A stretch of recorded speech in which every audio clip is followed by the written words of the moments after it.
তো সম্মানিত ভিউয়ার্স, আপনারা ইতিমধ্যে জেনে গেছেন যে অনেক ইউজারকে কিন্তু ডক্স যে মাইনিংটা আছে আমাদের এখানে তাদের যে ইনিজেবিলিটি আছে সেখান থেকে বাদ দিয়ে দিচ্ছে।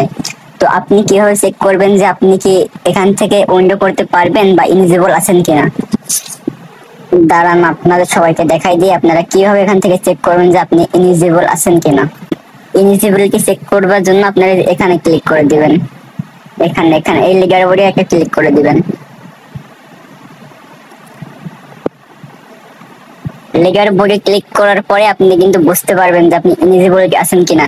এখানে দেখেন আমাকে টপ 5,85,747 নাম্বারে দেখাইতেছে। আচ্ছা, আপনারা একটু এই যেখানে নিচে খেয়াল করুন, এখানে দেখেন যে 42.3 মিলিয়ন হোল্ডারকে তারা এলিজিবিলিটি রাখছে, যাদের পেমেন্ট করবে তাদের ভিতরে কিন্তু আমার উপরে নাম শো করতেছে। তার মানে এই লিগার বোর্ডে শুধু তারাই আছে যে 42.3 মিলিয়ন হোল্ডারদের তারা পেমেন্ট করবে, তারা শুধু এই লিগার বোর্ডে আছে। তো আপনারা সবাই সবার আইডি গুলো চেক করে নেন, দেখেন আপনাদের নাম এখানে লিগার বোর্ডে আছে কিনা। যদি থাকে তাহলে অবশ্যই আপনারা এখান থেকে পেমেন্ট পাবেন। তো সবাই দ্রুত চেক করুন। এটাই ছিল সংক্ষিপ্ত আপডেট।